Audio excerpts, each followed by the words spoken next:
If you check your time, it's 15 minutes past 8. We will be doing about 30 minutes in the studios with EcoEmpower Alliance. And of course, joined is Al Hassan Abdul Baki, who is the environmental and health coordinator, Mohammed Tawfiq Ayuba, project coordinator. But earlier on, I did mention Madam Fatahia Ghazala, who is the executive director, and Mr. Ghazali Alidu, director of operation. Let me cross over and welcome my lady and gentlemen to our studio. Lady, gentlemen, you're welcome. Good morning. Thank you. Good All morning. right, so could you pull this to yourselves? All right, thank you. All right, great, great, great. Mm. Also, as said earlier on, let's get to know more and more about this organization, for how long they've been in the system, and in what ways and in which ways do the general public, maybe probably at once, benefit from their operations. Let me start with the director of operations, who is in the person of Ghazali Ali. Ghazali, good morning. Good morning. How are you doing? Yeah, I'm good. You are doing great. It's lovely having you in our studios. Thank you. Great, great. All right, so could you brief us more about Eco Empower Alliance? Okay, thank you very much. Good morning to you, listeners. Could you draw the mic closer to yourself? Great. Yeah, good morning, Good morning. to all our listeners, viewers. Yeah, my name is Ghazali Halidu, and I'm the Director of Operations for EcoEmpower Alliance. So, EcoEmpower Alliance, our motto is nurturing the communities, empowering communities, and then nurturing the environment around us. And actually, the organization is an NGO which is locally formed. We're not supported by any international sponsor, Okay. but it's just formed by the youth of Tamale coming together to solve the hidden problems that are confronting our communities, Okay. our nations. Yes, so that is how come we formed it. And even though we started somehow unofficial, somewhere in 2002, and that was in the south, where we were trying to help in the cocoa sector, how we can entice the youth in cocoa. Yeah, because right now, currently, the cocoa industry is dwindling. The strength is going down, and one of the main issue, or let's say the challenge, has been lack of labor in that sector. So we try to find jobs for some of the youth down there, on how they can offer labor and some other activities like data collections in those places. So about a year ago, we moved to the north here. So how long have you been operating in the south, down south? Yes, so down south I've been operating for about 2 years. 2 years, okay. Yes, So what has been the results there? Well, we've been able to secure jobs to about hundreds of some of the youth. Yes, even though most of them, let's say 70% were the male, and yeah, and 30% female. Okay. Yeah, because of the let's say the farming, and down there the male are more into that than the female. Then the female. Yes. All right. So taking a journey up north here, your home, what was it like? Yeah, it was a challenging, but then it was also, let me say, a revolutionary, because Okay. it was like a new phase of life, because we had to move with my family in the north here. Even I'm a northerner. Okay. Both of my parents are from Sang. Okay. Yeah, a road to Yendi. That's Yeah. in the Miao. Yes. Miao Myeong district, constituency. yes. But then I was born and bred in Kumasi. Okay. So we've moved here finally to settle. And also we realize that here we have a lot of challenges, even though we can talk of so many NGOs, but still it's like the impact isn't there that much. So we thought there's still opportunity for us to come and make impact here as well. All right. So I'll still get back to you, Madam Fataya. Can you put the mic closer? Okay. So you being the executive director for EcoEmpower Alliance, I know definitely operations down south, as said by Ghazali, was not all that easy.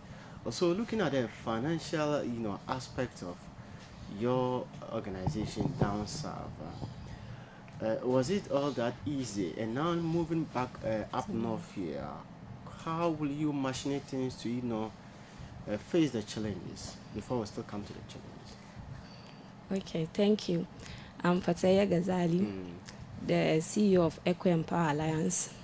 Yeah, so down south, it was a little easier than north here, because our director, my co-director, was already into the cocoa sector. So it was easy getting access to the corporate unions and the farmers. It was somehow easy. But down north here, we realized that, as he said, the NGOs are many, but they are most of them are foreigners, or even the local ones are supported by foreigners. Partners, and who knows the north better than the northerners? As he said, we are youth of Tamale. We are from Tamale. We know how our people think, our mindsets, and all that. So we decided, and the problems are many. Everywhere is filthy. Tamale is not as clean as we wish it to be. We travel down south, we see the changes. But here, the challenges, when we started, we wrote to the mayor office, to even get to communicate with him was a problem. So but have you been able to do that? No. Not? Yes, we just wanted to communicate. Maybe we don't need money. We are passionate about what we are doing, the impact. Will you still want to do that? Yes, because we need tools. We need tools to work. To do what we love to do. But without the tools and without the support, at least if we have tools, we can help ourselves. But if we don't have tools, we don't have support, we have to do all this, it becomes heavy on us. Too much. Yes. All right. So don't worry. I'll take over that. Trying to get you a link with yourselves and the mayor of Tamale, Honorable Sule, who is a very good friend of mine. I will do that for you. So thank you. I'll come back to you and before to my very good friend Ad Hassan Baki. So moving down north here, the environment automatically will change because we don't grow cocoa here. So what are you into in the northern region? Yes, so in the northern region here, first of all, we focus on human-wildlife conflicts. That's what we work. When you say human-wildlife conflict means that, in Ghana here we have protected areas where we have the wild animals being protected. So it's like a reserve where people are not supposed to enter and kill animals. The place is conserved for tourism and sustainability. But then around those parks, let's say Mole National Park to be precise, we have about 33 communities surrounding the park where these farmers, 99% of them are farmers. And whenever they farm, we have these animals trespassing the boundaries, entering into the farms, destroying everything, especially the elephant. And with that, there's no compensation also to these victimized farmers.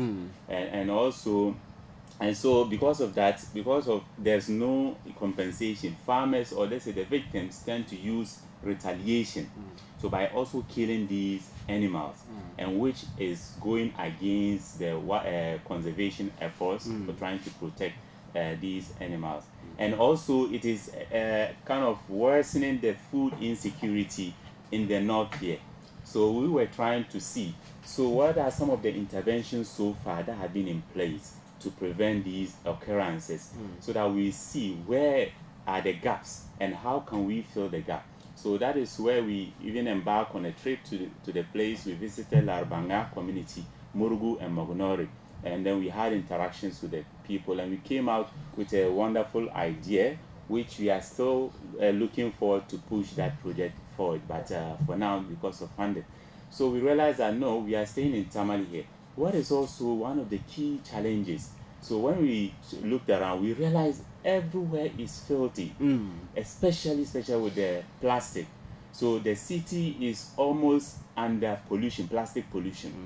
So we thought it wise that since we are here, and these things like it's just behind our doorsteps, it's behind our, it's everywhere, and we can easily mobilize ourselves, some youth around, to clean the place. Okay. So we started that. Then we introduced education. Yeah, we mobilize the community people. We educate them. Then we do the cleaning together. Then we started visiting schools also. We do some cleaning, and most of them too, yeah, is education. We educate the children what plastic pollution is, what are the hazards, Okay. and how we can manage the waste. And then we even started donating some metallic fish, like innovation, to attract people, especially the youths. How long have you been? Okay, you continue. Go ahead. I'll get. That question will be meant for back. Okay, Go ahead. okay. So we engage them, and that is what we've been doing for some time now. Okay. Even a couple of weeks ago, we engaged the Ghana Security Service, that is the police and the prison service. We did a massive cleaning. In fact, they came out a whole lot, about 300 of them. Okay. And we've been doing, even just yesterday, we did another one. It's a weekly thing. Okay. Yeah, we did it at Zogole with the Assemblyman and his Unity Committee. So for now, this is what we are into. All right. We try to address the issue of plastic pollution that has kind of taken over our city. All right. So Baki, let me get to you. For how long have you embarked in this in the northern region? How long now? Actually, we've been doing this for barely 3 months. 3 months. Yes. And is it yielding results? Yes, sure. It's actually yielding a lot of results because, like he said, we've been visiting schools, and then when we visit the schools, as an environmental and health director, I always tell them this is what you do to keep ourselves healthy, how to prevent plastic pollution, and then the diseases associated with them. So therefore, some of them, they might not know these are the diseases when you improperly manage plastics. Okay. These are what the type of diseases which will come along with. So we try to tell them, educate them, this is actually the disease and how to prevent them. So like we've visited, I think Kamvili to Naili Junior High School. We went to Morita Academy. We actually went to Panvo Junior High, and we were visiting Tamale Polytechnic. It was rather unfortunate. They had some, I don't know. Yeah, they rescheduled. Yes, they rescheduled. They were having their week celebration, so we were supposed to go there, educate them too on how to manage plastic properly, and the rest. So for now, that is what we've been doing, and what we've been doing is actually yielding a lot. For that one, we have to be sure, we have to be frank with you people that what we've been doing is not something maybe we don't see a result. Yes, there are a lot of results coming, and it's something we are going to continue. Like I said, or you made mention of like maybe getting in touch with the mayor. We'll be very grateful if that is done for us. All right. Seriously, we'll be All right. very grateful. So coming from the health side, you know how damning it is dumping recklessly or throwing rubbish. So do you think it's sustainable with the project you embarking on? Yes, it's very sustainable because I'm a professional nurse, like I said, and it's going to be, if we don't educate them on how to manage plastic waste, it's going to be something which will turn back and hit us in our communities. There's going to be a lot of hazard associated to it. Also, Fataya, let me get back to you. Okay. So how long do you think this project will go on, in most especially in the northern region? Okay. I don't know whether you will have a lifespan in the northern region, after which you'll be moving to a different area. Now that you've moved down south, up north. Okay, so North is our home. I was born in Tamale here, Tishugu. Okay. This is where I was born. My dad grew up here, so The home. DRC area. Yes. So Tamale is home. Okay. And this organization is here to stay. And especially, so, and the name of the theme of our project here is Clean North, Green North. Okay. Yes, it is here to stay. We just need a little push. Okay. Because our team, we are not after anything. We are just passionate. We like newly multiple. What will I say? Yes. If we won't be that bounce. Yes, Teachan South, we see how the things are. We also want to see that this is your home. You can't use your left hand to point to your house. So it is here to stay. We want to do it forever so that generations will take up. When we drop, then EcoEmpower Alliance, Clean Up, Green Up moves on. But then without the support, without the push of the public, when we go to a community, the youth will just be standing, staring at us, saying, okay, that's what they say. yes. And some say that there is no way we are doing this without being paid. Wow. Yes. So yes. Yes. Okay. So if we can get a little, we've tried getting in touch with some stakeholders. The people just need, there are a lot of youth like us who want to do something for Tamale, but they need the education, they need to be told or explained to, so that they will join. But that is not there. And as we've just started, we don't have that authority. So we've tried getting to assemblement. Some of the assemblement tried their best, but usually it's not really enough. Okay. We've tried getting in touch with some of the politicians, the chairmen, but it's proved to no. If we could get the community to come together, rally between with us, like just the way Kesmi FM is doing, if we could get this opportunity. The people are not dumb. Tamale, we are not dumb. And it's not as if we don't want the best for ourselves. Okay. Sometimes we just need a little push up, a little education. Everybody wants the best for themselves. Tamale want the best for themselves, but it's maybe tradition or culture or the way we've grown up. That's why we are concentrating on the school kids. Okay. Well, small will change the mindset. So if we can get the community, the stakeholders, we've written a lot of letters to stakeholders, musicians, pastors, imams, radio stations, this thing. We don't want anything. We just want, this is a community, this is Tamale thing.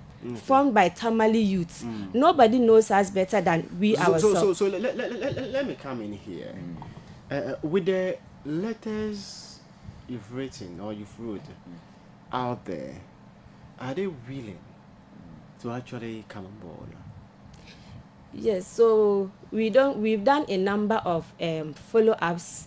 The response, most of the response are not that encouraging. Okay. So, and because we are doing it out of passion, we don't and there is no support. We don't want something that would demoralize us. Like we get up, they say come to see the mayor, we all take our motorbikes, 7 o'clock we go, the mayor is in the office but they tell us that he's not there.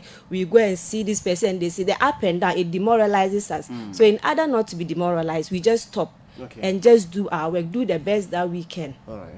Right. Like our clean up with the police officers, and they really loved it. They were very happy. They said if we can do it every month. Okay. But the fact is, though it's community labor or something, at least we come out clean. There should be water. There should be maybe some snack. Okay. You see, but with our strength, the youth of Tamale, we can provide over 300 officers with snacks and water. Rice, snacks, and water down for me. Okay. Okay. Right. If not, in fact, I commend the police officers, the immigration officers, and they really welcomed us, and they really spoke. They really loved this. In fact, that week it was massive. They even made those stores around them to close. And if you see the filth, you'll be amazed. So that day they had to close and do the clean. We didn't finish. We were to go back. We want to go back, but we are kind of hesitant. Okay. Because where will we get water to give over 300 officers? Where will we get maybe drinks, sobolo, to give over 300 officers? All right. That is what is now keeping us with continuing those things with them. I can really share the emotion whereas you pour, and I can see that on your face. Yeah. So you're still listening to us. on Kesmi 107.1 FM, interacting with EcoEmpower Alliance. From our studios here, they're doing a very, very good job for Mother Ghana, but just that less attention is given to them. All right, so let me get to you, Ghazali. Now that this is happening, community entering, per what Fatah said, seems to be very, very difficult for you. What do you expect from community leaders? What do you expect from opinion leaders? What do you expect from the traditional authorities? What do you expect from the leaders who should be taking care of this? Yes. Yeah, so thank you. In fact, so when we launched this Clean Up, Green Up initiative, we thought it twice that, yes, we thought it twice that we have leaders in our society. Yeah, so in Tamale here, if you had to talk of the father of Tamale, that was the Pema. So we first did our cleanup exercise in front of his house. In fact, we served the letter, we made follow up, and then we went there. We did it twice. Even had a sitting with him, explain our initiative. He welcomed it so much, so well, and so after that we also wrote to the imams and all that. So what we require from them, like my executive director said, it's not the money, but people look up to them. Whatever they say is what the people will follow. So if we've written to the imam, we've written to the community leaders, like the traditional leaders, then they should step up and then represent us in talking to the people. So let's say when we went to Zogbeli, for instance, we had to write to the assemblyman, for instance. Then he also intend communicating that to his unity committee members and also the community members at large. Okay. Then they should listen to them, come out, and decide we are not doing it for ourselves. Okay. We are coming from a different, faraway place. We come to your community. Just come out for us to clean the entire environment. And then let's talk for you to understand why you shouldn't mess up the environment with these plastics. But the people are not getting that. Okay. So all what we want, the pastors, the spiritual leaders, the imams, the pastors, the traditional leaders, is that they should just take this up as their own initiative.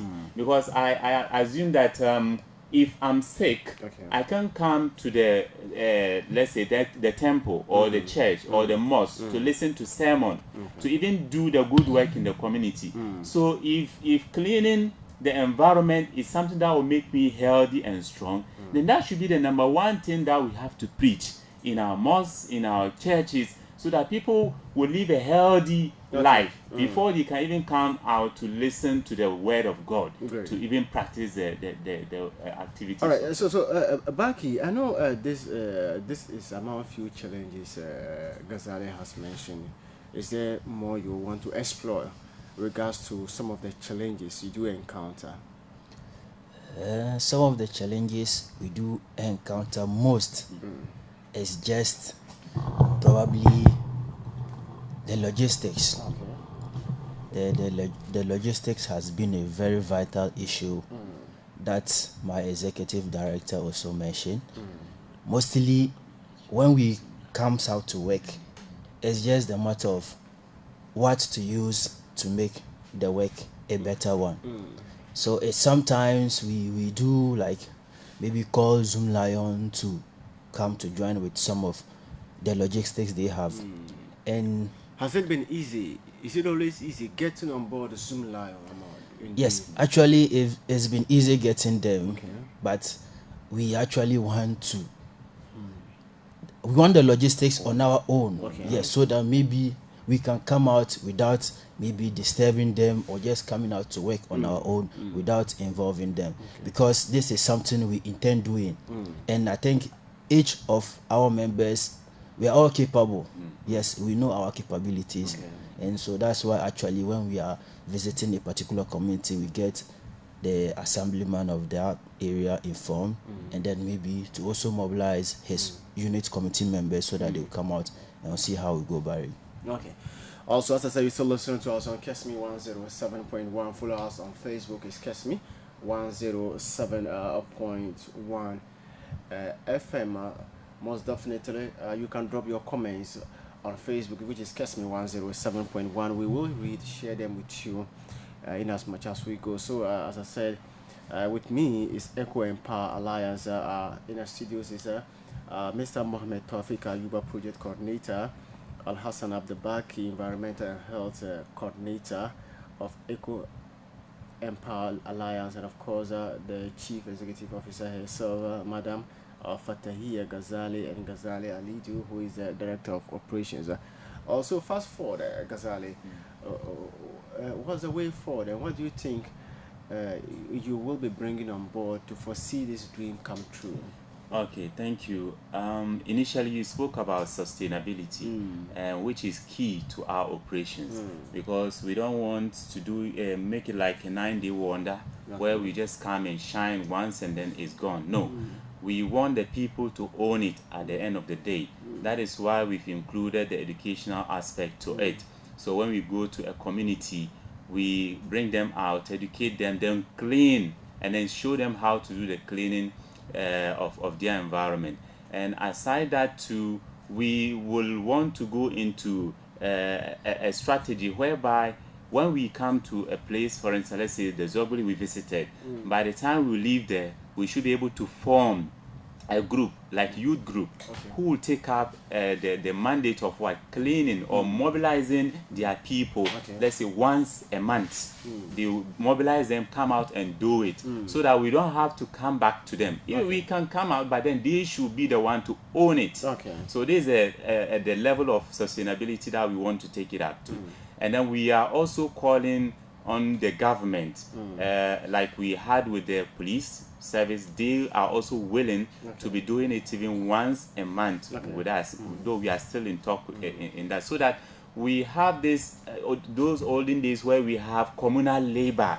We all have it like a consciousness. All right. So you are revamping the enthusiasm. Exactly. Because we shouldn't look at maybe politicians, what the country is going through or whatever. First of all, whether the person have done the right thing or not, there is danger just by your doorstep. What are you going to do about it? Do you have to wait for the politician or whoever to come and solve it? Or you have to get up and do it?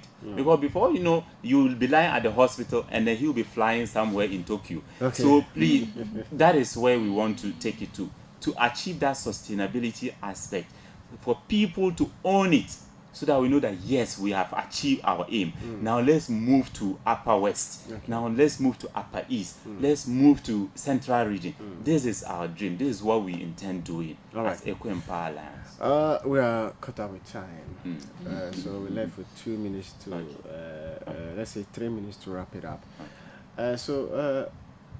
Let you wrap it up for us, but let me get back to you. So you've heard Director of Operations, you coming from the health fraternity. What do you have to say finally with regards to the journey you've embarked on? Actually, we are just encouraging the community to abide, or the youth to abide with the education and maybe the advice, because there's no way we will visit a particular community and we will not educate. We will not tell them the hazard concerning what they've been doing.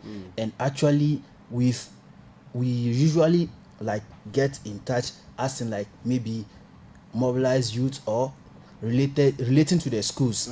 We have something like environmental clubs, so that we always have something going on. Even if we are not there, the environmental club or the youth at the communities, they will be doing such works around before maybe they can contact us. Maybe if the work is about to over them, then we can find a step in and we'll do the cleanup together as a general one. You have your by 30 seconds. Wrap it up. What do you want to say? 30 seconds. Yeah, so first of all, I would like to say a very big thank you to Kesmi FM for giving us this huge platform. We really appreciate that. And then our second thanks goes to Zoom Lion Ghana. Yeah, because since day one they've been helping us a lot with logistics here and there. Yeah, and also Ghana Police Service and Prison Service. Yeah, so what I can wrap up with it is that this is Ghana, this is our home. We shouldn't look up to someone. Let's begin changing ourselves, because if we want to change the world, it must start from us individually, and that is what we intend. We are doing. Great. So with the few youth we have with us, they are compassionate because they think this is our way and we have to do. So we are calling for all the youth and relevant organizations to come and support us in diverse manner. I'm grateful. So that we can push this agenda. Thank you. All right, you have a minute. Okay, so thank you. Okay, I would like to thank the good people of Ghana for listening to us. And we donated a fish bean dustbin to Murita Academy, and it's, in fact, the impact, we'll talk about it another time. But we would like some good stakeholders or citizens who can donate 1 or 2 dustbins, so that I'll put it in schools. And we will start with the schools, and as we move on. And I want to, the youth of Tamale, when you see us in your area, we are not being paid. We don't have to be paid to get and to keep our environment clean. And the guys and the men who sit at base, is very sad to see men, our fathers, our brothers sitting at base, and the place is filthy and all that. Let's take that up. Tamale is our own. We shouldn't go somewhere and admire the place. We can do it. Those somewhere, they are just like us. They are human beings, have 24 hours like us. Okay. So let's just take this as our own. We have to keep our environment clean. And Tamale, and EcoEmpower is for Tamale. Okay. EcoEmpower is a Tamale NGO. So we need everybody who loves Tamale, who have the love for Ghana, to join us. And we can all help in all our ways. Right. You can join, you can donate, you can do whatever, you can educate.